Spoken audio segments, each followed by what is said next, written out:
Ma'am black patch இருக்கு ma'am. நான் கூகுள்ல பார்த்தேன். இது கேன்சர்னு சொல்லுது. அசையாத மரம் ஒன்று உயிந்தது கீழே.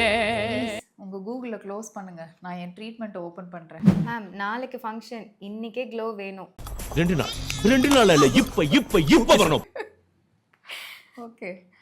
ஸ்கின் கேர் என்ன நெட்ஃப்ளிக்ஸ் சீரிஸாங்க? ஒரே நாள்ல ஒரே டைம்ல பார்த்து முடிக்கிறதுக்கு. மேம் டர்மரிக், லெமன், சுகர் எல்லாம் போட்டேன். ஆனா ஸ்கின் க்ளோவே ஆகல. நீங்க ஒன்று பண்ணுங்க, கூட சால்ட் அண்ட் பெப்பர் ஆட் பண்ணுங்க, இன்னும் டேஸ்டா இருக்கும். ஏங்க ஸ்கின் கேர் பண்றீங்களா இல்ல சமையல் பண்றீங்களா? மேம் பெர்மனன்ட் க்ளோ வேணும். பட் பட்ஜெட் ரொம்ப டைட். பெர்மனன்ட் க்ளோ வேணும்னா பெர்மனன்ட் டிசிப்ளின் வேணும். பட்ஜெட்டை விட டிசிப்ளின் ரொம்ப முக்கியம். டிசிப்ளின், எனக்கு டிசிப்ளின் வேணும். மேம் என் ஃப்ரெண்ட் இந்த க்ரீம் போட்டாங்க. அவங்களுக்கு சரியாயிடுச்சு, எனக்கு ஆகல. இது என்ன சர்வரோக நிவாரணியா? எல்லாத்துக்கும் ஒரே ஆயின்மெண்ட் போடுறதுக்கு. அவங்க ஸ்கின் வேற, உங்க ஸ்கின் டைப் வேற. உங்க ஃப்ரெண்டு முதல்ல டெர்மட்டாலஜிஸ்ட் இல்லை, அதை புரிஞ்சுக்கோங்க. புரிஞ்சுக்க மச்சான். ஒவ்வொரு மனுஷனுக்கும் ஒவ்வொரு ஃபீலிங்கா.